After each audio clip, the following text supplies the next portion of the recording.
pour votre fidélité à votre émission politique Le Ndimba. Comme chaque semaine, nous avons choisi de coller à l'actualité politique et de parler de la clôture des travaux du dialogue politique. Durant 2 mois, la société civile et les acteurs politiques ont palabré au stade d'Ngonje. Quels en étaient les enjeux, quelles en étaient les perspectives? Aujourd'hui, concrètement, quelles sont les retombées? Pendant 90 minutes, nous allons recevoir Maître Francis Nkeya, ministre d'État, ministre des Relations avec les institutions constitutionnelles, chargé du dialogue politique, qui va répondre à ces questions. Bonsoir, Monsieur le ministre d'État. Bonsoir. Merci d'avoir accepté notre invitation. Je ne serai pas seule durant cette émission. Prosper Tonda, bonsoir. Bonsoir, Monsieur le ministre d'État. Va également s'entretenir avec vous sur les raisons qui ont conduit l'État gabonais à organiser ses assises, sur son contenu et sur ses retombées sur les populations gabonaises. Comme il est de tradition, Monsieur le ministre d'État, nous allons revenir sur votre parcours et vous présenter aux téléspectateurs de Gabon Télévision, de notre cher partenaire Télésud et de nos auditeurs de Radio Gabon sur la fréquence 96.5. Francis Nkeya, vous êtes né le 13 juin 1964 à Mivoul. Vous êtes avocat de formation, inscrit au barreau du Gabon depuis 1992. Il y a encore 9 mois, vous étiez l'un des avocats d'Ali Bongo Ondimba lors du contentieux électoral à l'issue de la présidentielle 2016. L'exercice de votre profession libérale ne vous a pas toutefois empêché de vous engager politiquement, puisqu'entre 2008 et 2011, vous êtes le 5e vice-président du Sénat sous la bannière du Parti démocratique gabonais, dont vous êtes l'avocat également. Vos proches disent de vous que vous êtes une boule d'énergie en quête de connaissances. En 2005, vous obtenez votre doctorat Nouveau Régime avec une thèse qui porte sur les droits de la défense en procédure pénale. Maître assistant CAMES, vous donnez également des cours à la faculté de droit et des sciences économiques de Libreville. Vous êtes auteur de plusieurs articles et ouvrages, notamment Le contentieux électoral au Gabon, sorti en 2014. Est-ce que, Maître Nkeya, ce n'est pas là un appel, vu vos fonctions actuelles? Vous parliez déjà du contentieux. Oui, pour les Vous avez été l'avocat défenseur du candidat Ali Bongo Ondimba et aujourd'hui, vous êtes nommé au gouvernement. Oh, je ne peux pas vous donner les raisons pour lesquelles il n'y a que le chef de l'État et le Premier ministre qui peuvent savoir pourquoi j'ai été nommé au gouvernement. Mais je pense quand même que ce parcours y a beaucoup contribué. Je vais vous emmener aussi à réagir tout à l'heure parce que nous avons également promené notre micro-trottoir auprès de vos concitoyens et je vous invite donc à suivre tout de suite cette capsule sur ce qu'ils disent. Monsieur Francis Nkeya Nzigue, il est ministre d'État chargé des relations avec les institutions constitutionnelles et du dialogue politique. Nous avons commencé nos études ici à l'université et lui, il a continué pour faire son doctorat et rentrer et devenir avocat comme il est. Et par la suite, il a été nommé ministre d'État chargé des institutions constitutionnelles. Je l'ai vu pendant des émissions lors de la préparation du dialogue. Il animait, il était invité lors des émissions à Gabon Télévision pour faire un peu une présentation en ce qui concerne le dialogue national. Francis Nkeya Nzigue, vous venez de suivre ce reportage. Pouvez-vous partager avec nous votre sentiment? C'est la vérité, ce qu'ils disent, c'est la vérité. C'est que j'ai commencé comme tout le monde. Je suis un fils de paysan, parce que les gens pensent généralement qu'au Gabon, on ne choisit que ceux qui ont un nom. Mais moi, je ne suis pas parti d'un nom. Je suis fils de paysan, je suis venu à l'université Omar Bongo. Après l'université Omar Bongo, je suis allé faire des études à l'extérieur. Je suis rentré au barreau parallèlement à mes travaux au niveau du barreau. Je préparais également des diplômes sur le plan universitaire, jusqu'à m'inscrire sur les listes d'aptitude au CAMES et pouvoir obtenir le grade de maître assistant. Et je peux vous dire qu'au niveau de la faculté de droit, vous n'avez pas une dizaine de maîtres assistants. Vous avez au maximum 5 ou 6 maîtres assistants au niveau de la faculté de droit. Donc moi je pense que ce qu'ils disent est parfaitement fondé. C'est le fruit de l'effort. Hein, et j'exhorte quand même tous les Gabonais à œuvrer pour à aller dans le sens des efforts personnels. C'est la somme des efforts personnels qui finit par donner un élan à l'intérêt général. L'intérêt général n'est que la somme des intérêts particuliers. Vous croyez à cette égalité des chances? Mais effectivement, c'est ce que je suis en train de vous dire, ça participe de l'égalité des chances. L'égalité des chances, c'est un terme simple. C'est le libéralisme, c'est le capitalisme. C'est-à-dire l'égalité des chances, c'est un peu comme la liberté en matière de commerce. C'est-à-dire que si vous mettez sur le marché un produit meilleur que le produit de votre concurrent, il est tout à fait évident que votre produit sera primé par rapport à celui du concurrent. Donc c'est un peu ça l'égalité des chances. L'égalité des chances, ce n'est pas une affaire de nom, c'est une affaire de compétitivité, c'est-à-dire que celui qui a le meilleur profil doit effectivement bénéficier de la meilleure promotion. Merci voilà pour un peu ce que signifie l'égalité des précisions, chances. Francis Kéa. Voilà. Alors, nous allons à présent rentrer dans le vif du sujet avec Prosper Tonda. L'actualité de votre département ministériel, Francis Kéa, c'est demeure donc le dialogue politique. Je vous propose donc de suivre ce focus que les équipes du Ndimba ont réalisé. Pour donner au présent le goût du futur, il faut de l'énergie, une vision, de la détermination. Il y a un an, nous n'étions pas encore à cette date en campagne électorale et certains candidats déclarés préféraient lâcher des mots vengeurs plutôt que d'affirmer leur vision nationale. Stratégie du trop de piment dans la sauce pour la rendre immangeable. Âme sensible, éloignez-vous du kiosque à journaux. C'était le temps des petites horreurs à la une vraie collection de titres ignominieux, trompeurs ou tout simplement idiots qui a achevé d'ôter le reliquat de crédibilité de la presse partisane alimentaire. Des élections, oui, mais on allait voir ce qu'on allait voir. La suite est connue qui livra à la chronique de l'histoire contemporaine du pays des images d'une violence inhabituelle. Libreville, capitale sonnée à la fin août, capitale plongée dans l'effroi de septembre, ses bâtiments incendiés, ses quartiers menacés par la division, le Gabon tout entier comme assommé.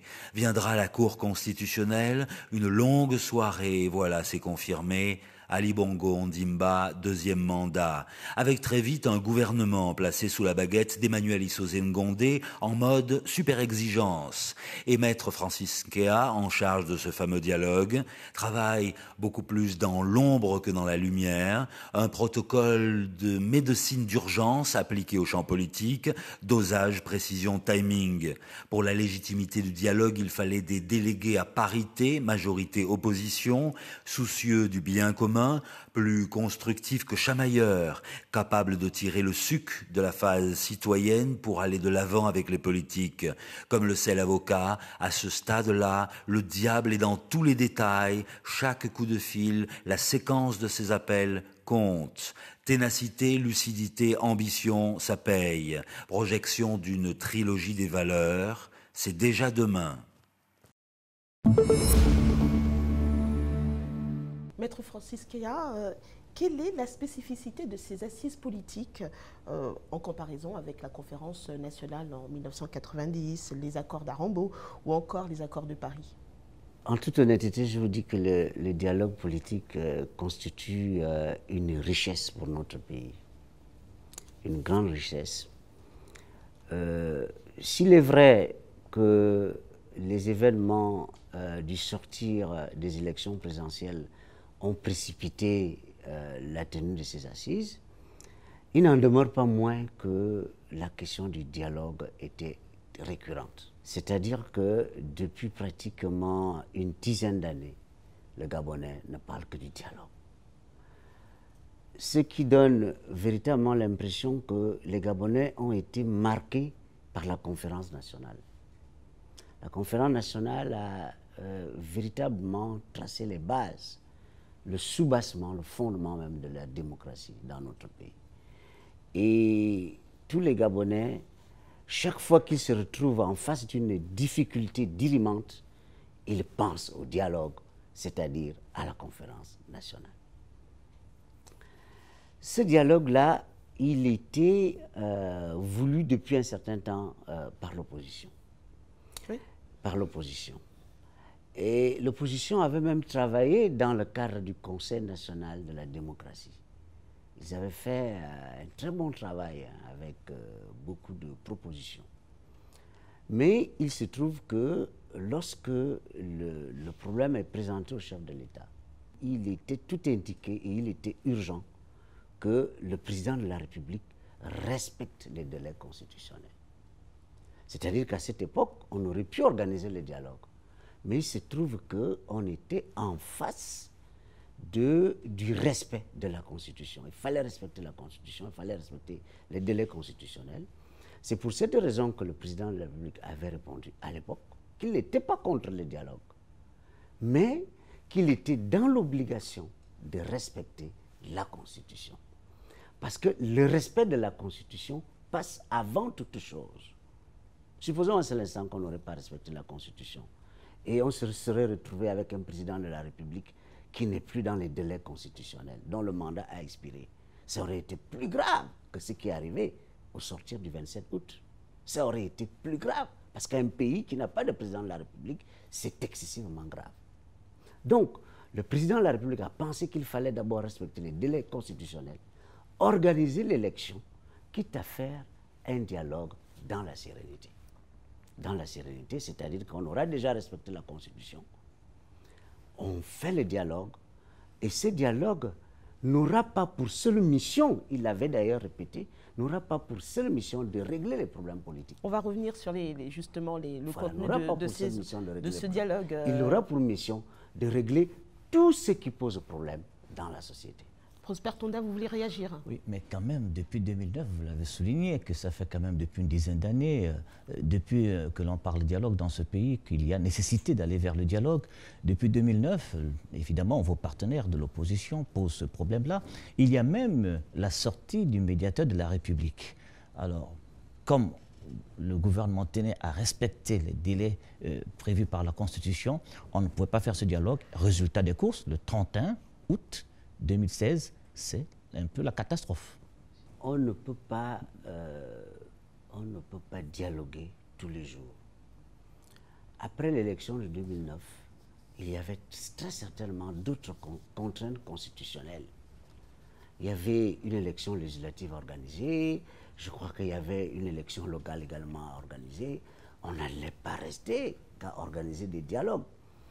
Et puis, je suis en train de vous dire que le dialogue, c'est vrai, on allait l'organiser. Mais si l'organisation de ce dialogue-là devait nous amener à ne pas respecter la Constitution, ça aurait pu nous amener à des événements plus graves que ceux que nous avons connus. Alors, le plus important... Le plus important pour un citoyen dans la société, c'est de respecter la loi. Et notamment la loi constitutionnelle, parce que c'est la loi constitutionnelle qui est au-dessus de tout. Seulement, en organisant ce dialogue, après les élections, vous n'avez pas tous les acteurs. Vous n'avez pas le principal challenger. Il n'y était pas. Non, le dialogue... Et tous ceux qui sont derrière lui n'y étaient pas. Non, le dialogue n'avait pas pour vocation de réunir certains individus.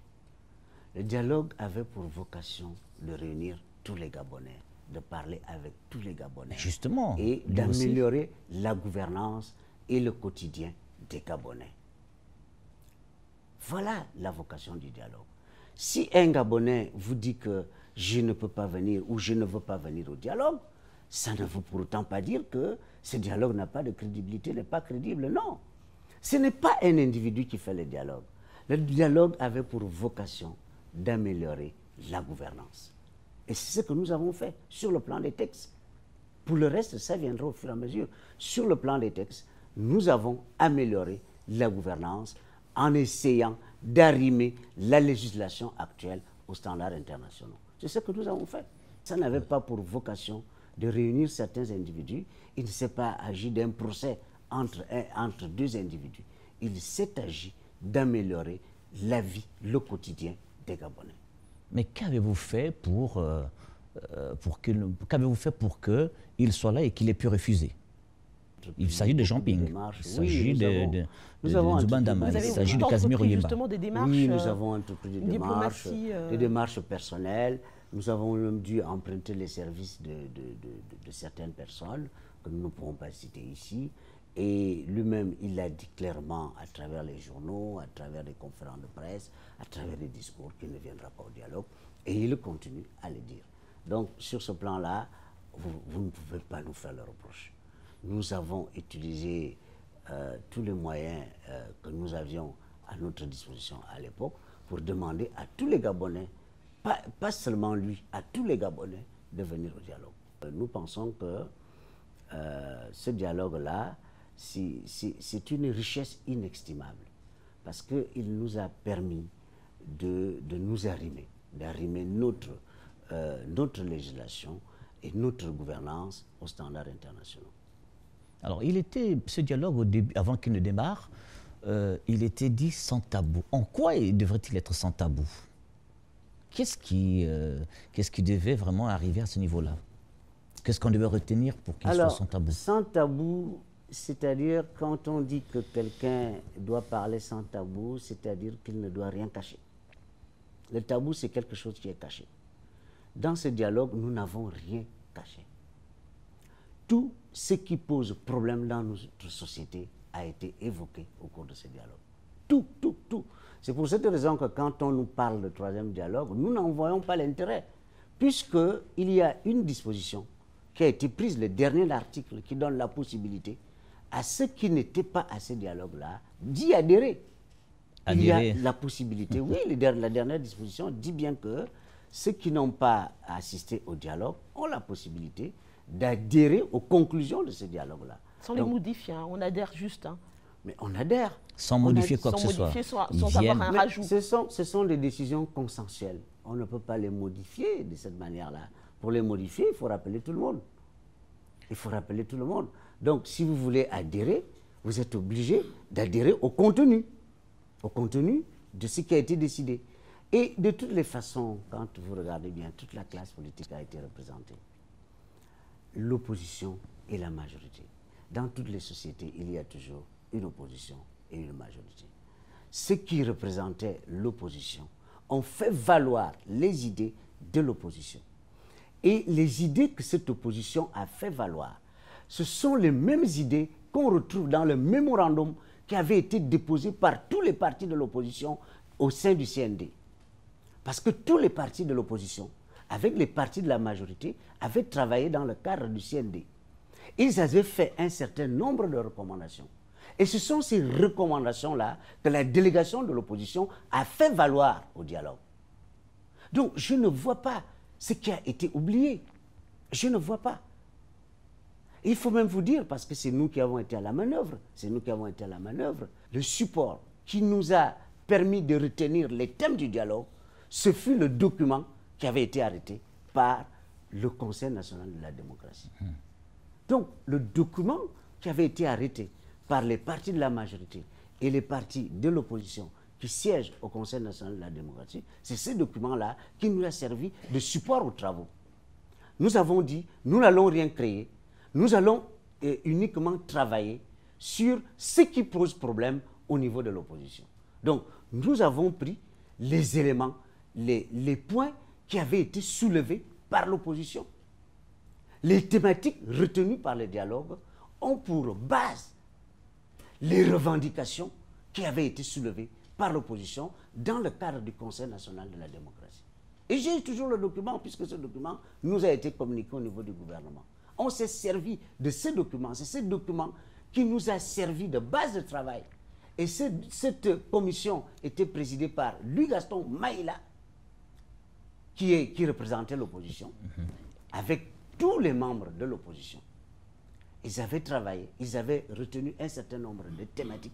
Et ce sont ces thématiques-là que nous avons tout simplement transposées dans le cadre du dialogue. Francis Keya, justement, vous parlez des thématiques abordées au cours de ce dialogue politique. L'équipe d'Unzimba vous propose de suivre ce reportage sur les contenus des travaux. J'entends réunir très rapidement les conditions d'un dialogue politique ouvert à tous ceux qui voudront. Ce dialogue, qui abordera tous les aspects de la vie de la nation, devra nous permettre d'écrire un nouveau chapitre de notre histoire commune avec une attention toute particulière pour les jeunes et les femmes, car demain ne se construira pas sans eux. En appelant il y a près de 9 mois à l'organisation de ces assises, le président de la République avait fait le vœu d'un dialogue inclusif ouvert à toutes les forces vives de la nation. Ce fut fait. Il le souhaitait sans tabou. Ce fut le cas. De la phase citoyenne à la phase politique, des milliers d'heures de discussion, des centaines de recommandations émises. Fruit de la négociation, celle-là même, disait le chef de l'État, qui substitue l'échange des paroles à l'imposition de la violence. Une gigantesque boîte à idées, un tourbillonnant remue-ménage, et le choix du consensus comme mode exclusif de prise de décision. En sociologie politique, on appelle ça le paritarisme, la stricte égalité des forces entre la majorité et l'opposition. Ainsi, du bureau du dialogue, constitué de 2 coprésidents pour la majorité, Emmanuel Issoze Ngondé et Faustin Boukoubi, et de 2 pour le compte de l'opposition, René Ndembezo Obiang et Pierre Claver Maganga Moussavou. Idem pour les co-vice-présidents et les co-rapporteurs. Un ordre du jour également très clair dont découlèrent 4 commissions, la réforme des institutions et la consolidation de l'état de droit démocratique, les réformes électorales, la modernisation de la vie publique, la consolidation de la paix et de la cohésion nationale.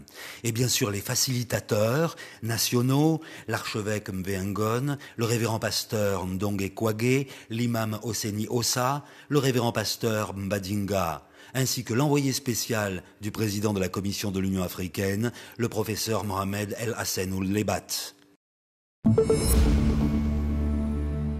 Francis Keya, est-ce qu'il a été laborieux d'organiser ce genre d'assises dites donc sans tabou?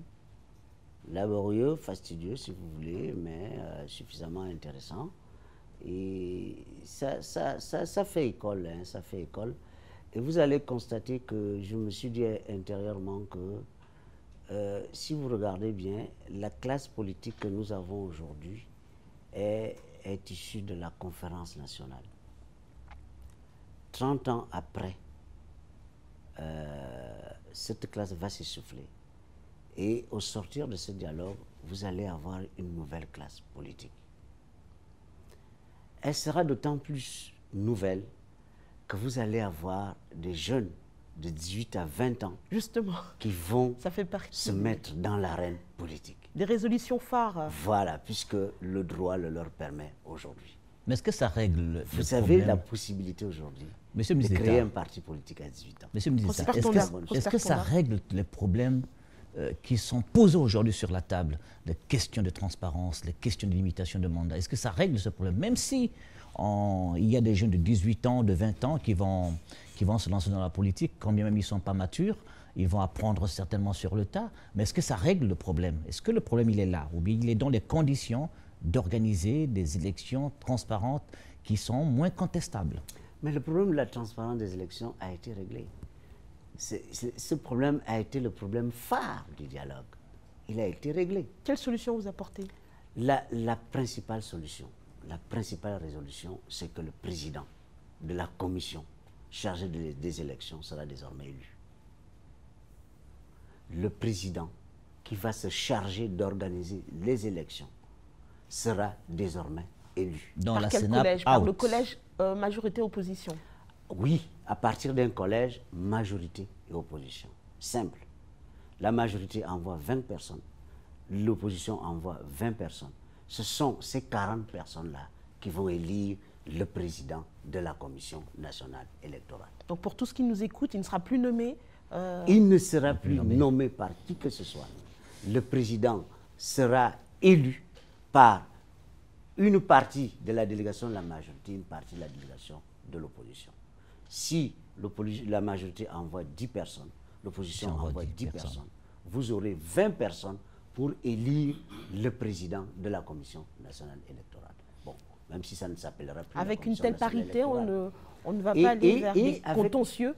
Oui, il y aura la parité. Avec une autre particularité, c'est que ce président de la Commission nationale électorale ne doit être ni de l'opposition, ni de la majorité. Alors là. Mais il doit faire l'objet d'un appel à candidature.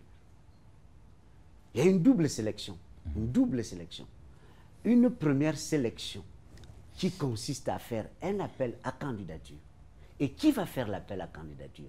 Mais ce sont les 20 que la majorité et l'opposition vont envoyer à la Commission nationale électorale qui vont faire l'appel à candidature.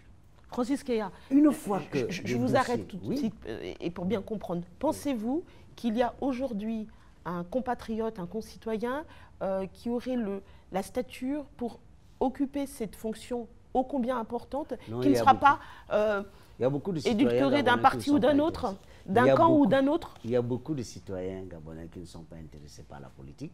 Vous les avez à l'intérieur du pays, vous les avez aussi à l'extérieur du pays. Il y a des Gabonais qui sont dans des organismes internationaux, qui sont allés de par leur propre aura, hein, de par leur propre connaissance, de par leur propre talent, qui sont indépendants, qui sont dans les organismes internationaux, qui sont à l'extérieur du pays et qui sont aussi à l'intérieur du pays, qui ne s'intéressent pas à la politique. C'est pour cette raison qu'on vous dit qu'au départ, il y aura un appel à candidature. Et cet appel à candidature sera effectué par la délégation qui a été envoyée par la majorité et la délégation qui a été envoyée par l'opposition, et à parité. Ce sont ces 20 ou 40 personnes-là qui vont choisir les candidats. Et quelle sera la durée? Et ce sont ces personnes-là qui vont élire le président de la commission. Donc ça va être un homme totalement indépendant qui ne dépendra de personne. Et c'est ce président de la commission électorale qui sera la clé de voûte de l'organisation de l'élection. Celui qui va nommer les autres membres repartis sur l'ensemble du territoire national. Il sera élu pour combien de temps? C'est ce que vous demandiez, Prosper Tondar. C'est lui qui va nommer tout le monde. C'est lui qui va nommer le président de la commission provinciale, le président de la commission départementale, le président de la commission communale. C'est lui qui va nommer les présidents du bureau du vote. Et vous savez que le bureau de vote est la cellule de base de toute élection. Oui. Et donc c'est lui qui va centraliser tous ces résultats et proclamer, donner le nom du vainqueur. L'élection n'existe que dans le bureau de vote. Et c'est le président du bureau de vote qui est l'élément capital de l'élection. Francis Keya, ce président est élu pour combien de temps? Le président est élu pour 2 ans. Pourquoi 2 ans? En 2 ans, il aura le temps d'organiser. On a évité de le laisser aussi trop longtemps, sinon... Parce que vous avez aussi changé la durée des mandats. Il y a des réseaux, il y a des réseaux qui réussissent parfois avec le temps à influencer des personnalités indépendantes. Ah, ceux qui ne sont pas. Voilà, on a pensé qu'il fallait lui donner 2 ans. Maximum 2 ans, c'était bien pour lui. Mais si entre-temps il n'organise pas une élection, ce n'est pas un problème. Il aura quand même organisé le service et les autres viendront organiser les élections. Mais on a pensé que plus de 2 ans, ce n'était pas intéressant. Mais c'est difficile à apprécier ça. Quelqu'un qui, comme il n'a pas une étiquette politique, on limite son mandat, sa présence à la tête de cette institution-là. Mais pour les autres, on dit pas de limitation. C'est la démocratie totale.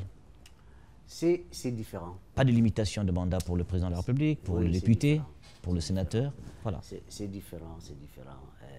Là, attention. Pour les autres élus, c'est au suffrage universel. Les autres élus, c'est au suffrage universel. Ils sont élus par le peuple. Or, ceux qui sont envoyés à la commission sont envoyés par les partis politiques qui n'ont aucune légitimité populaire. Ils n'ont pas de mandat du peuple. Ils sont envoyés par les partis politiques. Et ces partis politiques n'ont pas le mandat du peuple. Et ils vont élire un président alors qu'eux-mêmes n'ont pas la légitimité nécessaire. C'est différent de quelqu'un qui est élu au suffrage universel. Ah, vous pensez qu'un leader de parti politique n'a pas la légitimité? Le parti politique il parle quand même. Le parti politique a une légitimité, c'est un leader d'opinion, mais il n'a aucune légitimité assise sur le peuple. Mais il va influencer quand même le fonctionnement. Un leader de parti politique n'a pas été élu. Alors que quelqu'un qui est élu au suffrage universel, c'est différent. Quelqu'un qui est élu au suffrage universel, c'est différent. Alors, c'est pour cette raison que nous avons pensé que, à partir du moment où le législateur que nous sommes, c'est-à-dire le gouvernement et le Parlement, nous ne représentons pas le peuple dans son entièreté. Nous pensons que pour ce qui s'agit, pour ce qui est des mandats politiques, il vaut mieux laisser la primeur au peuple. Parce qu'il y a un principe simple qui dit que tout électeur est éligible. Oui, ça c'est clair, c'est net, c'est universel. Vous êtes sur la directement liste électorale, vous pouvez également être candidat. Si aujourd'hui on vous dit que parce que vous n'avez pas l'âge, parce que vous êtes trop vieux, parce que vous êtes trop jeune, ce n'est pas bien. Vous limitez la liberté du peuple. Mais est-ce que ça si gêne on dit le que parce que vous avez été président de la République, que vous ne devez plus vous représenter, vous limitez la liberté. Est-ce que ça gêne le fonctionnement? Le fait de dire à un jeune de 18 ans que vous n'avez pas l'âge requis pour être député, est-ce que ça gêne? Est-ce que ça bloque le fait qu'il soit électeur? Bien au contraire, il peut être un soutien candidat. Président de la République de 18 ans, dans notre logique c'est possible. Mais bien sûr, dans notre logique consensuelle, nous avons évité que l'opinion pense qu'on veut limiter, en limitant l'âge minimum, nous voulons limiter qu'il y ait des nouveaux Macron dans nos pays. Si on limite l'âge maximum, on allait dire que nous avons envie de limiter certains qui ont un certain âge de l'autre côté. Donc on s'est dit, il faut mieux laisser la liberté totale. À partir du moment où vous êtes électeur à 18 ans, vous êtes éligible. Le jour que vous ne serez plus électeur, vous ne serez plus éligible. C'est un principe constitutionnel, c'est dans la Constitution. Et c'est un principe naturel, c'est un principe fondamental que vous retrouvez dans les principes fondamentaux qui gouvernent la gouvernance sur le plan international, aussi bien au niveau de l'ONU qu'au niveau de l'Union africaine. Conclusion. Juste pour dire nous avons voulu la liberté. C'est pour cette raison que nous avons aussi pensé que, pour ce qui est du mandat du président de la République, il faut laisser la liberté au peuple pour décider. Parce qu'on était devant un dilemme. Si nous rentrons dans le jeu des limitations, il arrive qu'on limite le mandat du président de la République, mais on ne limite pas le mandat du député qui est ici élu au suffrage universel. Ça allait paraître injuste dans une même constitution. Mais c'est le travail du dialogue. Dans une même constitution. Le débat l'a constitué en ça. Dans une même constitution, vous limitez le mandat des uns, alors qu'ils sont tous élus au suffrage universel, et vous ne limitez pas les mandats des autres. Donc on s'est dit, si on opte pour la limitation, il faut limiter tous les mandats. Si on opte pour la liberté, il faut libérer tous les mandats. Sinon, notre projet constitutionnel allait se contredire. Il y allait y avoir de la contradiction. C'est un peu ça. Il faut vous dire que la particularité de ce dialogue, c'est que sur le plan scientifique, il a été sérieusement, minutieusement conçu et pensé. On n'a pas voulu verser dans la contradiction ou dans la redondance. On a voulu être logique vis-à-vis du peuple. On dit au peuple, vous avez la liberté, vous avez le droit de choisir qui vous voulez, qu'il soit jeune, qu'il soit vieux. S'il peut vous apporter quelque chose, vous l'élisez. S'il ne peut pas vous apporter quelque chose, vous ne l'élisez pas. Que ce monsieur ait eu déjà plusieurs mandats avant ou qu'il n'ait jamais eu, si vous pensez qu'il peut continuer à travailler pour le pays, c'est à vous de décider. C'est pour cette raison que nous vous disons que nous avons opté pour la liberté totale. Nous sommes maintenant dans l'ère des libertés et il faut le faire pour nous arriver aux institutions. Le juriste que vous êtes, ça veut dire que la majorité au Gabon n'est plus à 21 ans? Non, non, la majorité est descendue à 18 ans. D'accord. Alors donc on a essayé d'arriver avec la majorité. La parole est au peuple. La parole est au peuple. C'est le peuple qui va décider. C'est le peuple qui va décider. Est-ce qu'il ne serait pas bon de soumettre tout ça à un référendum, à des référendums? Il n'y a qu'une seule question, c'est oui ou non. C'est pas possible ça? Non, ce n'est pas un problème. Mais là, là, c'est compliqué, là. Non, non, c'est pas compliqué. C'est-à-dire que c'est le dialogue, ce sont les participants au dialogue qui avaient le devoir d'en décider. Ils n'ont pas décidé ainsi. Bon, nous, on ne peut pas le créer au niveau du gouvernement. Mais maintenant, c'est vous qui allez prendre le relais. C'est vous le ministre. Exécuter ce qui a été décidé par les participants au dialogue. Si les participants au dialogue avaient décidé qu'il fallait aller au référendum, on serait allé au référendum, sans problème. Le référendum ne nous gêne pas, puisque toutes les décisions, tous les actes issus du dialogue sont des actes consensuels. Donc le problème ne se pose plus. Mais c'est consensuel parce que c'est 2000 personnes environ, sinon 3000 personnes qui ont discuté. Mais ce n'est pas tout le Gabon. Ils ont représenté, ce sont des associations, ce sont des partis politiques. Ils se sont retrouvés sous la tente à Ngondje pour décider de ça. Maintenant, il faut proposer ça au peuple souverain. Non, puisque la parole est au peuple. Nous n'avons pas la qualité des intervenants. Nous n'avons pas de difficultés à ce niveau-là. Nous n'avons pas de difficultés. Nous estimons que c'est un accord entre l'opposition et la majorité. Vous savez que le pays fonctionne avec les institutions. Mais bien sûr, au bénéfice du peuple. Le pays ne fonctionne pas à travers des individus. On fonctionne avec les institutions. En matière politique, nous avons deux institutions. Il y a la majorité et l'opposition. Et c'est la majorité et l'opposition qui se sont retrouvés à Ngondje et ils ont décidé. C'est cette majorité et l'opposition-là qui vont faire la campagne pour le oui s'il y a un référendum. S'ils avaient décidé pour le référendum, on serait allé au référendum. Il n'y a pas de problème, ça ne nous gêne pas. Surtout que les décisions qui ont été prises de manière consensuelle. Ça ne nous gêne pas. Finalement, tous les sujets ont été abordés. Tous les sujets qui posent problème ont été abordés. Au cours d'un dialogue, on ne peut pas aborder toutes les questions de la société. Tout ce qui pose problème a été abordé. Et je vous ai dit tout à l'heure que le support même de ce qui a été discuté résulte des travaux qui avaient été faits par le Conseil national de la démocratie. Mais c'est quand même en votre faveur. faveur. Qui avait une empreinte beaucoup plus élevée de l'opposition. C'est quand même en votre faveur. Vous sortez de là satisfait. On sort satisfait. On sort satisfait, on a fait un toilettage, on a essayé de revoir tout ce qui pose problème et on a essayé d'arrimer notre législation aux standards internationaux pour améliorer la gouvernance. On n'est pas parti à Ngondje pour résoudre tous les problèmes. C'est pour améliorer la gouvernance à travers des textes modernes, des textes qui peuvent s'arrimer aux textes internationaux. Et voilà, la suite? C'est ça l'objectif. Et maintenant la suite? La suite, c'est que nous allons mettre en place un comité de suivi des actes. Et c'est ce comité de suivi qui va faire la suite. Très certainement, le comité de suivi va décider de saisir le Parlement et le gouvernement pour la matérialisation des actes en actes législatifs et réglementaires. Mais on a déjà vu ça par le passé, où les politiques se retrouvent, après la conférence nationale, après les accords de Paris, et puis après, pour suivre ces éléments-là, il y a toujours, en cours de route, des changements qui interviennent par rapport à ce qui avait été décidé, en espérant que cette fois-ci, c'est le bon bout. Ce sera ma dernière intervention. Non. C'est pour cette raison que nous avons mis en place, nous envisageons de mettre en place une commission de suivi. Vous savez, l'opposition a ses intérêts, la majorité aussi a ses intérêts. Les deux partis se sont engagés à œuvrer pour la consolidation et la mise en place de tout ce qui a été décidé. Donc nous allons, de notre côté, notamment du côté de la majorité, nous allons tout faire pour que ces actes-là soient matérialisés en actes législatifs et réglementaires. Principalement, nous allons préparer un projet de révision constitutionnelle, parce que vous savez que la Constitution est le texte de base. Une fois que vous avez mis la Constitution en place, en raison du principe de la hiérarchie des normes, toutes les autres normes qui sont inférieures sont obligées de s'arrimer à la norme supérieure qu'est la Constitution. Donc une fois qu'on aura mis le projet de Constitution en marche, une fois que ce projet de Constitution est voté, pratiquement tout sera mis en place. Merci Prosper Tonda. Nous allons poursuivre donc le débat avec Aimé Manix Mondjo dans quelques minutes, Monsieur le ministre d'État. Je vous propose ce reportage de la rédaction du Nzimba sur l'après-dialogue.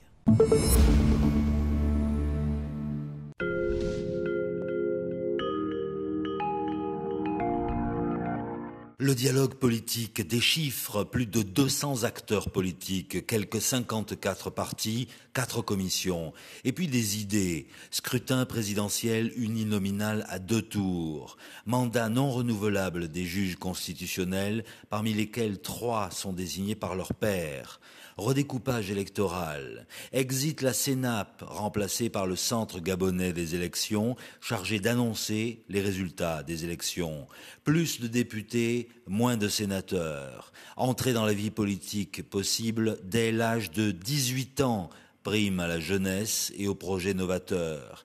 Des idées encore et toujours, une police des polices, l'instauration de l'apprentissage par contrat d'alternance et les stages professionnels, véritable radar des talents.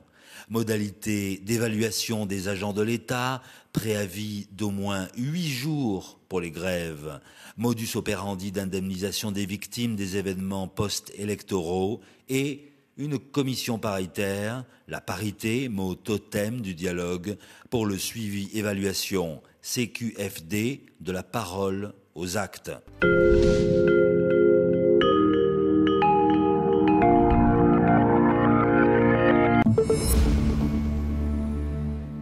Francis Keya, Aimé Malik Semonjo nous a rejoint. Avec lui, nous allons aborder les questions liées donc, à l'après-dialogue et également comment ces réalisations, ces conclusions pourront être transformées en réalité palpable pour les Gabonais. Bonsoir Aimé Malik. Bonsoir Patricia. Monsieur le ministre d'État, bonsoir. J'ai encore en mémoire notre dernière entrevue, c'était le 29 mars, à l'occasion de l'ouverture du dialogue politique. Cette interview prenait fin avec la question autour du coût de l'événement. Eh bien, ce soir, je ne vais pas trop m'en éloigner, je vais simplement vous demander si ce dialogue vous a coûté cher, parce que quand on regarde toutes ces associations, ces ONG, aussi bien de la diaspora que de tous les coins du pays, ces partis politiques, on a envie bien de savoir quel est le bilan financier de ce grand événement. Honnêtement, je ne peux pas me prononcer là-dessus parce que le budget est géré par le ministre du Budget avec un comptable qui a été désigné à cet effet. Donc, je ne peux pas vous dire exactement ce que ça a coûté. Mais je pense en toute honnêteté qu'il n'y a pas de prix à cela. Le dialogue a été institué par le chef de l'État pour des raisons qui sont connues, pour l'amélioration des conditions de vie des Gabonais. Et il est tout à fait normal qu'il y ait un prix à tout cela. Mais je ne peux pas vous dire exactement combien ça a coûté. Plus de 2000 participants, c'est quand même assez fort. Il y a eu une grande mobilisation. Tout le monde, vous pensez, est sorti de ces assises content? La paix n'a pas de prix. Dans tous les sens du terme? La paix n'a pas de prix. Alors, avez-vous des regrets sur le plan organisationnel? Parce que ces travaux ont quand même duré plus longtemps que prévu. Bien au contraire, nous avons été satisfaits par la manière dont les choses ont été organisées. La conférence nationale n'avait jamais connu ce genre d'épisode. La phase citoyenne, elle a été quelque chose d'extraordinaire, de très intéressant, parce qu'on a permis à toute la société civile de s'exprimer, et ça a été vraiment une très bonne chose. Je trouve que c'est bien. Est-ce qu'il y a eu des complications? Puisque lorsqu'on est arrivé à la fin de la phase citoyenne, pour que la phase politique débute, il y a eu quelques jours de retard. Après, il y a eu la prolongation de la durée. On imagine qu'il y a eu des complications. C'est le propre d'une organisation. Est-ce que ces associations ne sont pas venues justement parce qu'elles attendaient finalement quelques moyens financiers pour avoir autant de participation? Ça m'étonnerait parce que même après la phase citoyenne, la société civile a toujours tenu à défendre ses droits, à défendre ses positions. Ils ont même demandé à participer à la phase politique. Et pourquoi elles n'ont pas participé, les ONG et autres? Non, c'est un problème d'organisation. Et ce ne sont pas des ONG circonstancielles? Dans toute société, il faut une organisation. Dans toute chose, il faut une organisation. Ce ne sont pas des ONG circonstancielles, elles ont vraiment une existence sur le terrain? Non, ça n'a pas été des ONG d'opportunité. C'est le ministère de l'Intérieur qui nous a sorti la liste de toutes les structures de la société civile légalisées. Donc nous nous sommes basés sur les données du ministère de l'Intérieur. Monsieur le ministre d'État, la phase des intentions et des discours est terminée. Depuis maintenant, ça va faire un mois presque. Alors maintenant commence pour vous un autre round. On imagine que c'est une phase plus compliquée que celle que vous avez dû gérer en tant que chargé du dialogue politique. Et après, on se demande par quoi vous allez commencer. Sinon, par quoi avez-vous déjà commencé? Quel sera le mode opératoire? Quel est votre process? Il n'y a rien de compliqué à tout cela. Rien de compliqué. Le plus compliqué, c'est d'arriver au consensualisme. Mais avant d'y arriver, il y a un grand parcours. Non, vous, en tant que ministre chargé des relations avec les institutions. Nous avons fait le plus important. c'est-à-dire obtenir le consensus. Donc vous ne redoutez pas la période qui a commencé après la lecture générale? Non, après le dialogue, ce n'est pas compliqué du tout. Après le dialogue, nous allons mettre en place une structure qui va se charger du suivi. Vous allez mettre, elle n'est pas encore mise en place? Non, non, elle n'est pas encore mise en place. Et c'est là où les Gabonais attendent le politique en disant nous sortons de certaines assises, de belles résolutions, mais qui restent finalement dans le placard. Non, ça ne va jamais rester dans le placard. Une fois que cette structure sera mise en place, elle va saisir le gouvernement. Le gouvernement fera toutes les diligences nécessaires pour que les textes soient transmis au Parlement, pour ce qui est de la Constitution, pour ce qui est de la loi organique, pour ce qui est de la loi ordinaire. Quelle est cette structure-là, monsieur le ministre d'État? Pour ce qui est des actes réglementaires, tout va être transmis au Conseil des ministres pour que ça soit Ça veut dire que là, en début de cette émission, on revenait sur les accords de Paris, la conférence nationale qui avait eu des belles résolutions et qui n'ont pas été jusqu'au bout. Là, c'est différent?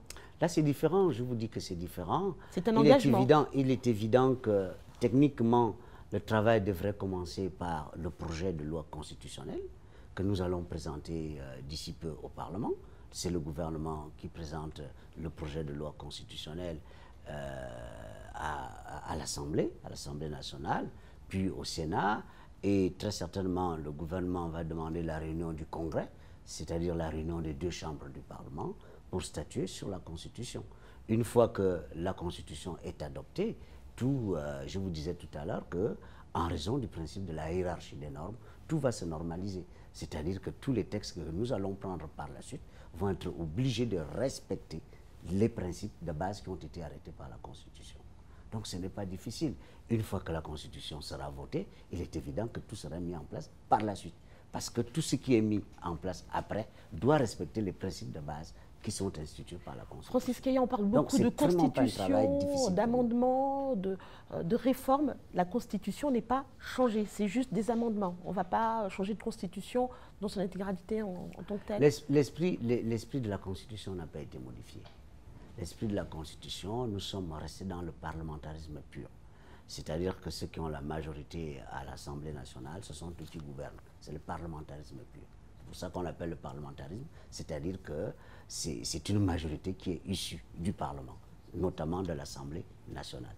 Alors la Constitution ne sera pas modifiée? Le principe d'équilibre entre le pouvoir législatif, le pouvoir exécutif et le pouvoir judiciaire n'a pas été modifié. Donc l'esprit même de la Constitution n'a pas été modifié. On est revenu sur les aspects qui posent problème. On est même allé plus loin, c'est-à-dire qu'on a prévu des situations où il peut y avoir cohabitation. Il peut y avoir cohabitation. On a pensé effectivement que s'il y avait une majorité du Parlement, notamment de l'Assemblée nationale, qui est différente de celle du président de la République, il y avait certainement cohabitation et que la politique de la nation était déterminée par cette majorité-là, c'est-à-dire le gouvernement, en concertation avec le chef de l'État, qui lui aussi est dépositaire dépositaire de la légitimité populaire. Parce que vous avez deux légitimités populaires au suffrage universel qui se chevauchent, la légitimité de l'élection du président de la République et la légitimité de l'élection des députés au suffrage universel. Donc ce sont ces deux légitimités-là qui vont gouverner de concert. Mais la politique de la nation sera déterminée par le gouvernement en concertation avec le chef de l'État. Voilà. Monsieur le ministre d'État... Donc nous avons prévu des dispositions pour effectivement prévoir des situations de cohabitation, alors que ça n'existait pas avant dans notre Constitution. Donc vous comprenez que nous, gouverner, c'est prévoir. On anticipe. Monsieur le ministre, j'imagine que les téléspectateurs... On ne craint véritablement pas la cohabitation. Alors, voilà. J'imagine que les téléspectateurs, les auditeurs même de Radio Gabon, ont envie de savoir et envie de profiter de ce qu'on est en face, un nombre de droits que vous êtes, pour comprendre ce qu'on appelle par changement de la Constitution, donc nouvelle République, changement de régime politique, de système politique, vraiment l'homme de droit que vous êtes, de nous l'expliquer. Le changement de Constitution. Pour que définitivement on ne pense plus à un changement de République. Le changement de Constitution, c'est le changement de système, c'est le changement d'esprit. C'est-à-dire le changement des rapports entre les trois pouvoirs, parce qu'il y a une séparation de principe des pouvoirs. Et c'est la manière dont les trois pouvoirs qui composent l'État fonctionnent qu'on réussit à déterminer la nature de la Constitution. C'est pour cette raison qu'on parle tantôt du système présidentiel, où l'exécutif prédomine sur les autres institutions. On parle du système parlementaire quand c'est la majorité au Parlement qui prédomine, et on parle parfois du pouvoir des juges quand ce sont les juges qui prédominent dans le fonctionnement des pouvoirs. Donc, l'esprit de notre Constitution n'a pas changé. Nous avons la tradition, du parlementarisme que la France, qui a été inspirée de l'ancienne colonie française. Justement, ça me permet d'aborder cet aspect-là, le contrôle de constitutionnalité de ces recommandations appelées à être plus tard des textes de loi. C'est un parcours. Ça aussi, est-ce que vous pouvez nous expliquer comment cela va se faire, le contrôle de constitutionnalité de ces lois-là? Le contrôle de constitutionnalité, c'est... Est-ce que ce sera a posteriori ou a priori, c'est-à-dire le passage au Parlement avant ou après? Le contrôle de constitutionnalité de ces recommandations... de la Cour constitutionnelle. Exactement. De la Cour constitutionnelle. Vous parliez du modèle français qui a inspiré la Constitution gabonaise. C'est-à-dire ce qui se passe habituellement, c'est que le projet de Constitution est préparé par le gouvernement. Avant de l'envoyer au Parlement, il est soumis à un contrôle de constitutionnalité. C'est ce que prévoit la Constitution en matière de révision constitutionnelle. Le projet de Constitution est soumis au visa, au contrôle de constitutionnalité de la Cour constitutionnelle avant d'être déposé au Parlement. C'est à ce niveau que se fait le contrôle. Ce sont les membres de la Cour actuellement. Voilà, ce sont les membres assis qui vont donc procéder à ce contrôle. Ils vont vérifier tout simplement la conformité aux règles. La conformité sur le plan technique, c'est justement sur le plan technique, ils ne peuvent pas modifier le consensualisme qui a été décidé par les parties prenantes au dialogue politique. Les élections législatives, qui devaient d'ailleurs se tenir en décembre 2016, qui ont été reportées d'abord en juin et je pense maintenant en juillet. Comment voyez-vous ces élections-là, avant ou après le passage de ces recommandations au Parlement? Pour l'instant, il a été décidé par la Cour constitutionnelle que les élections doivent se tenir avant le 29 juillet. Nous restons sur cette posture. S'il y a cas de force majeure, c'est ce que dit la Constitution en son article 4. En cas de force majeure, la Cour constitutionnelle a la possibilité de proroger le délai. Et la loi ne prévoit pas le délai maximum. Donc, il appartient à la Cour constitutionnelle d'apprécier in concreto, c'est-à-dire en fonction des éléments qui lui sont produits, des pièces qui sont produites par le requérant. Donc, nous, au niveau du dialogue, nous n'avions pas la compétence nécessaire pour décider du report des élections. Il appartient au gouvernement, s'il n'a pas la possibilité d'organiser les élections avant le 29 juin, de saisir à nouveau la Cour constitutionnelle et de faire la preuve devant la Cour constitutionnelle qu'il y a un cas de force majeure qui ne leur permet pas, avant le 29, d'organiser les élections. À votre avis, c'est le scénario envisageable? Est-ce que c'est le scénario envisageable, à votre avis? Parce que nous sommes à la mi-juin. Pour l'instant, Francis Keya, les élections auront lieu d'ici le 29 juillet? C'est possible, je ne peux pas vous dire pour l'instant, je ne peux pas. Pensez-vous que l'opposition accepterait que cette élection se tienne le 29 juillet, tandis que les recommandations des travaux d'Angondje... Les parties prenantes n'envisagent pas de repartir aux élections avec les mêmes... Que ce soit la majorité ou l'opposition? Que ce soit la majorité ou l'opposition, ils n'envisagent pas de repartir aux élections avec les dispositifs législatifs actuels. Donc là, vous faites allusion à un cas de force majeure à nouveau. Donc ça voudrait dire qu'on sera d'abord obligé de mettre en place le nouveau président, tant attendu, le nouveau président de la Commission nationale électorale, qui sera élu par les partis de la majorité des partis. Cela donc voudrait dire clairement que ce n'est pas pour maintenant la mise en forme, l'application de toutes ces recommandations, de toutes les conclusions des travaux d'Angondje. Je peux vous donner aucune certitude, mais l'esprit est là. L'esprit, c'est que la classe politique n'est pas en mesure de repartir aux élections avec le même dispositif législatif. Mais sur le plan légal, ce que je sais, c'est que la Cour constitutionnelle a rendu une décision que nous devons organiser les élections avant le 29 juillet. Nous en tenons à ça pour l'instant. Et si il arrivait que nous percevons un cas de force majeure, ce qui risque d'être le cas, nous allons saisir à nouveau la Cour constitutionnelle en essayant de développer ce cas de force majeure-là pour amener la Cour constitutionnelle à proroger le délai à un délai raisonnable. Vous parlez de nous, mais qui est-ce qui va être amené à saisir la Cour exactement? C'est le gouvernement. La Constitution dit que c'est le gouvernement qui saisit la Cour constitutionnelle et c'est le gouvernement qui doit faire la preuve du cas de force majeure. Et à la suite de cette saisine-là, la Cour constitutionnelle rend une décision qui proroge ou qui refuse de proroger. Le dialogue politique n'avait pas vocation à se substituer à la Constitution. Nous avons encore une Constitution et nous sommes tenus à l'application de cette Constitution tant que le projet de Constitution issu du dialogue politique n'aura pas été définitivement voté par le Parlement réuni en Congrès. Merci, Monsieur le ministre d'État. Merci Aimé Manix Mondjo pour ces éclaircissements. À présent, Monsieur le ministre d'État, je vais vous inviter à changer de décor parce que dans quelques instants, nous allons recevoir notre contradicteur. Il s'agit de Joël Ngweneni Nzenguma, président du Parti pour les 7 merveilles du peuple gabonais. Nouveau plateau pour cette deuxième partie de notre émission consacrée au débat. Francis Nkeya, nous recevons donc un autre invité. Il s'agit de Monsieur Joël Ngweneni Nzenguma. Bonsoir. Bonsoir, madame. Merci d'avoir accepté notre invitation. Monsieur Ngweneni Nzenguma, vous gardez toujours votre couvre-chef?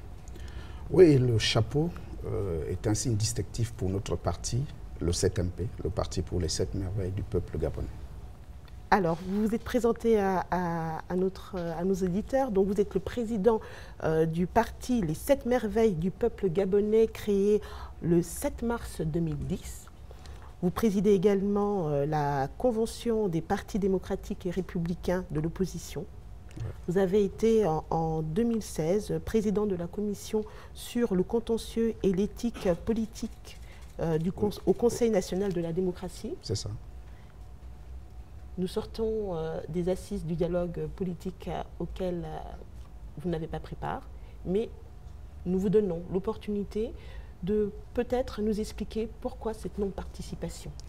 Nous avons déjà expliqué aux Gabonais, non seulement sur les plateaux télévisés, sur Internet, mais aussi sur le terrain, pourquoi nous n'avons pas pris part à ce dialogue que nous avons qualifié d'être un congrès du PDG ouvert à ses affidés ou à ses alliés.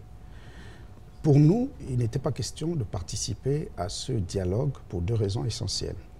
C'est que de notre point de vue, ça devait être un dialogue avec tabou et non un dialogue sans tabou. Nous reviendrons tout à l'heure sur le gros tabou qui n'a pas été traité lors de ce dialogue. Le ministre d'État, ministre en charge donc des relations avec les institutions constitutionnelles, quelles questions pouvez-vous aborder? Moi, je voudrais que nous parlions justement de ce tabou qui n'a pas été traité. Mais je voudrais aussi saluer Maître Nkeya et lui dire mon admiration pour le juriste que je sens toujours à l'aise et rigoureux. Maître Nkeya, je vous ai entendu dire en tant que juriste, non, en tant que politique, que vous avez voulu donner la liberté totale. J'ai des raisons de croire que la liberté n'a jamais été totale, puisque même dans la Constitution, on dit toujours, en prenant le cas par exemple de l'ordre public, sous réserve de l'ordre public, les libertés fondamentales sont octroyées. Vous le savez très bien en tant que juriste, la liberté n'a jamais été totale. Donc, pour dire qu'on a voulu donner la liberté totale aux Gabonais pour être président de la République, etc., c'est un gros problème, une grosse contradiction. Parce que, vous le savez par votre expérience, quelqu'un qui a 18 ans aura du mal à être président de la République. Donc, c'est une liberté qui, on va dire, sur le papier, oui, mais sur le terrain, il y a un problème. Vous avez parlé aussi du parlementarisme pur. Ce sont vos mots.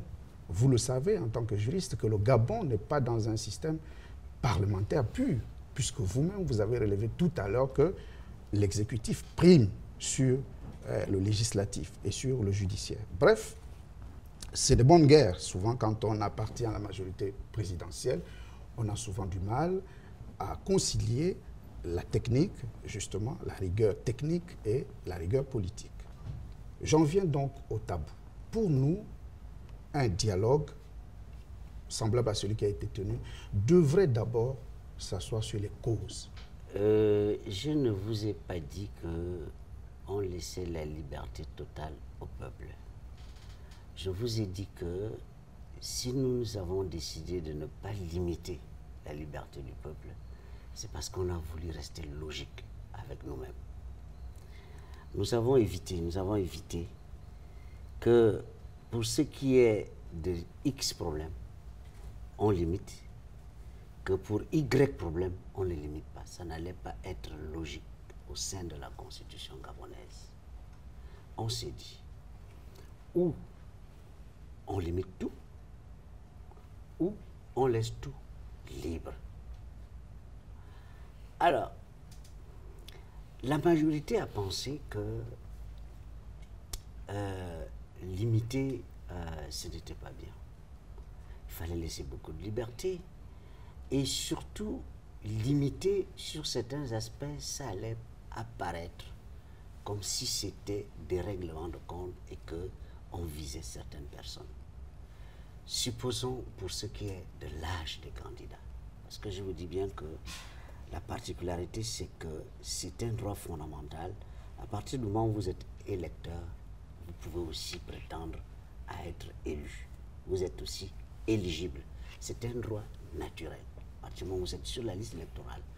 Le contraire, c'est que si vous n'êtes pas sur la liste électorale et que par extraordinaire vous êtes élu, vous êtes déchu de votre mandat.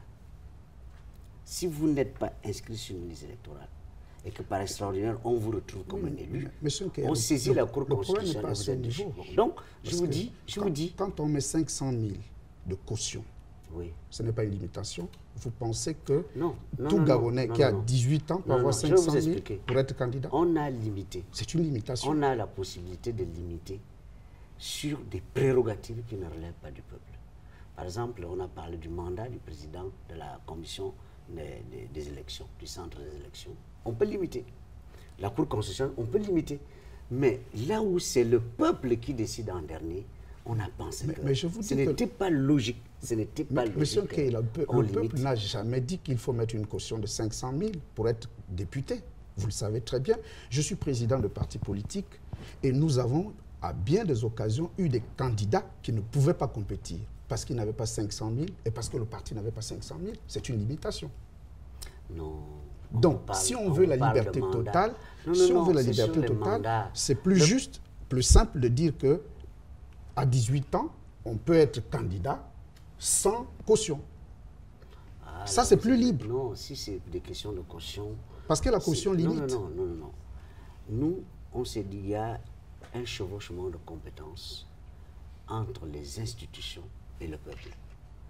Quand il s'agit d'un mandat au suffrage universel, nous, on pense qu'il faut donner l'opportunité au peuple d'en décider. Allez-y jusqu'au bout de la logique. Lorsqu'il s'agit des autres questions, nous pensons qu'au regard des dispositions de la loi, les institutions peuvent régler ces problèmes-là. C'est pour cette raison qu'on s'est dit que, pour ce qui est des mandats politiques, il y a deux possibilités. Ou on décide de limiter, ou on décide d'ouvrir. Mais dans ces conditions, il faut ouvrir tous les mandats, ou il faut limiter. Mais il faut aller jusqu'au bout, M. Nkei. Bon, mais il s'est trouvé que... C'est-à-dire ne limitez pas avec l'élection présidentielle. Il faut 20 millions. 20. La loi le précise, pour être candidat. Oui. Vous pensez que tout Gabonais qui veut être candidat, qui a 18 ans, peut avoir 20 millions? Ce n'est pas une limitation? Ça c'est discutable. Ça, c'est pas vraiment... Ah bon, vous pensez? Ça, ce ne sont pas des principes fondamentaux parce que la caution, les problèmes de question peuvent être toujours revus par voie réglementaire. Ça, c'est vraiment pas des questions de fond. Mais il faut reconnaître aussi que lorsque vous versez une caution, la caution est assimilée à un impôt. Le service que l'État va vous rendre.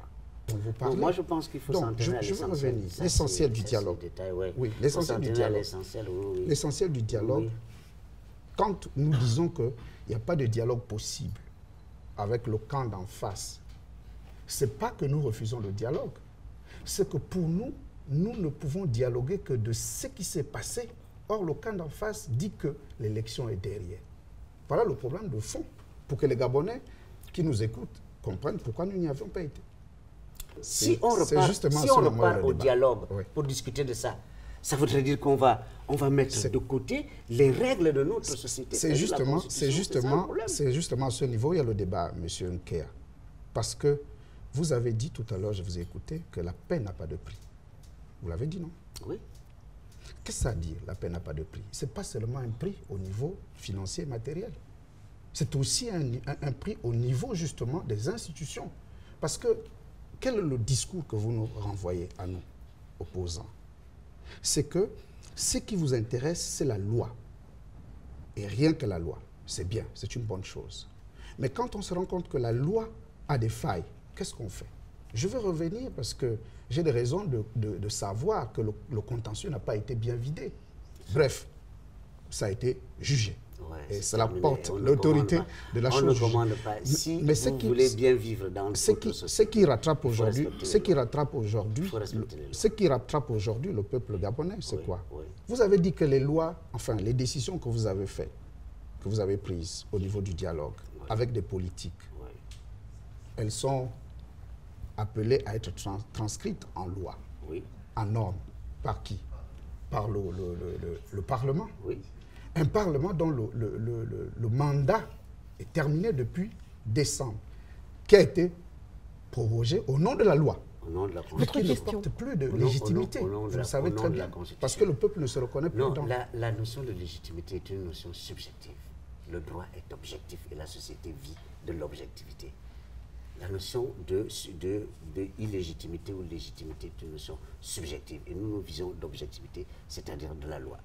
Donc, le problème aujourd'hui, si vous nous dites que c'est parce que X ou Y n'est pas venu au dialogue, ou alors si tel ou tel était venu au dialogue, ça allait améliorer la condition de vie des Gabonais. Mais le vivre ensemble, c'est que nous, on recherche le vivre ensemble, c'est la condition le vivre ensemble, le mieux vivre ensemble n'est pas que juridique, vous le savez très bien. Je le sais. Mais alors, le mieux vivre ensemble, il faut le résoudre. C'est un tout. C'est un tout, mais il n'est pas que juridique. Alors, Joël Ngonini, on revient donc sur la thématique générale de cette émission, qui est donc, nous sommes au sortir du dialogue politique, il y a eu des résolutions, ces résolutions vont devoir suivre un certain cheminement, entre autres, être présentées au Parlement. Est-ce que vous serez candidat donc à la prochaine élection législative? On ne va pas parler d'abord de la candidature. Le 7MP sera aux prochaines législatives? Je vous dis que la question ne se pose pas en ces termes. Le 7MP a toujours participé à toutes les élections, bien organisées ou mal organisées. La question ne se pose pas en ces termes. La question se pose, qu'est-ce qui va être fait d'ici les élections législatives, qui auront lieu, on ne sait pas quand, puisque théoriquement, on dit que c'est le 27. Vous avez dit quoi? C'est pas théoriquement. C'est pas théoriquement. Il y a une décision de justice. Est-ce que c'est la théorie? Est-ce que finalement vous êtes un parti? La pratique dit, d'après la loi, qu'il faut au moins 2 mois pour les opérations électorales. Au moins 2 mois. C'est-à-dire il y a la mise en place, la convocation de la plénière. En attendant que vous mettiez sur place la nouvelle loi, on applique l'ancienne, non? Non, je suis en train de vous dire il faut 2 mois. Il y a une décision de justice qui a été rendue. Monsieur Ngoné, moi je pense que il y a peut-être le cas de force majeure. Le débat, c'est d'abord le vivre du Gabonais. Tout à fait. Qu'est-ce que le Gabonais attend de tout ce que nous, les politiciens, nous faisons? Nous retenons que vous préparez votre prochaine candidature à la législature prochaine. Nous allons poursuivre donc... Il faut retenir qu'un parti politique se prépare toujours aux élections. Ça avec des candidats de 18 ans. Avec des candidats de 18 ans et plus. Voilà. Vous avez accepté une des résolutions. Merci. De 18 ans et de 100 ans. On pouvait être député à partir de 18 ans. Voilà, à partir de 18 ans, vous allez rester avec nous 70, 80 ans. Vous allez rester avec nous parce que nous allons aborder, avant donc d'aborder l'aspect culturel et culte dont vous êtes un homme de culte, nous allons poursuivre avec ces questions de vos concitoyens, Francis Nkea. C'est la capsule qui va suivre. Monsieur le ministre d'État, pensez-vous que l'après-dialogue va changer quelque chose? La première chose que je dirais à la jeune fille, c'est que le premier point de changement, c'est que nous avons permis à ceux qui ont plus de 80 ans de continuer à se présenter aux élections. C'est déjà une grande avancée. On n'a pas fait comme les autres, comme au Congo ou au Rwanda, où on dit que si vous avez 70 ou 80 ans, vous ne pouvez plus vous présenter à une élection. Nous avons fait en sorte que tout électeur soit éligible. Une liberté. C'est une grande avancée. Les autres avancées, c'est que nous avons amélioré les dispositifs législatifs et réglementaires du pays. Ça voudrait dire que ça va aussi améliorer les dispositifs de la gouvernance. Et une fois que la gouvernance est améliorée, les conditions de vie du citoyen aussi seront améliorées. Voilà. Donc, c'est ce que nous pouvons dire. Nous pensons véritablement que ce dialogue-là va améliorer la condition de vie, puisqu'il a pour conséquence l'amélioration de la gouvernance. Et lorsque la gouvernance est améliorée, la condition de vie du citoyen est également améliorée. Une autre préoccupation. Monsieur le ministre d'État, ne pensez-vous pas que l'absence de Monsieur Jean Ping au dialogue national donne une fausse note aux objectifs de ce dialogue?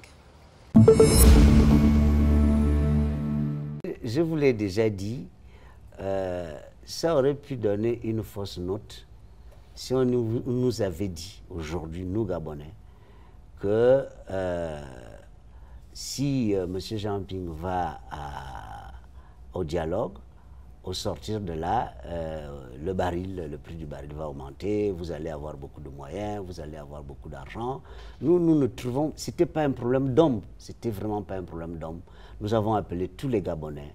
Le plus important, c'est le contenu de ce que nous avons fait. Et dans ce contenu-là, il y a eu des avancées considérables, comme je viens de vous le dire, qui vont faire en sorte que les dispositifs de la loi soient améliorés. Et une fois que le dispositif de la loi est amélioré, la gouvernance est améliorée et la condition de vie du citoyen est améliorée. Ce dispositif-là commence par quoi? C'est commence par ce que je vous ai dit tout à l'heure, que nous avons amélioré d'abord ce qui a posé problème. Oh, ce qui a posé problème, c'est l'organisation de l'élection. Et à ce niveau-là, nous avons pensé qu'il faut désormais un président de la commission électorale fort, qui est élu et qui ne dépend plus de personne. C'est pour cette raison que le dialogue politique a décidé que désormais, le président de la commission nationale électorale sera élu. Et enfin, cette dernière question du public. Monsieur le ministre d'État, êtes-vous conscient que la non-participation de M. Jean Ping au dialogue ne renforce pas la crise au Gabon? C'est ce que je viens de vous dire, que la crise est une question économique. La crise n'est pas... Quand vous regardez dans les faits, ce n'est pas une crise politique.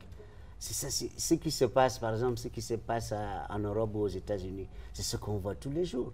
Ce qui s'est passé aux États-Unis, c'est ce qui s'est passé dernièrement avec Valls. Valls est sorti dans la rue, il y a un jeune homme qui l'a interpellé, qui a commencé à l'insulter. Ça se passe dans le monde entier comme ça en politique. Ce n'est pas une crise politique. Nous ne connaissons pas une crise politique dans notre pays. Ce que nous connaissons, c'est une crise économique qui est tributaire de la crise économique internationale et qui se justifie par le fait que le baril s'est étiolé.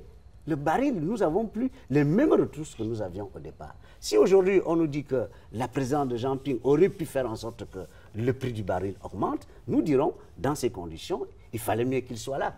Et si c'est le contraire, nous ne voyons pas l'intérêt. L'intérêt du dialogue, c'était de faire ressortir des éléments qui puissent faire en sorte que le Gabonais se retrouve et qu'il vive correctement.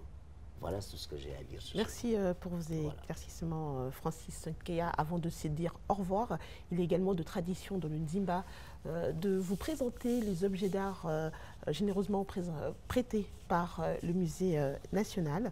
Sur ce plateau était exposé un bâton à palabre fait à partir du raffia, rempli de graines, et qui est utilisé pour obtenir le silence dans un tribunal, traditionnel entre autres.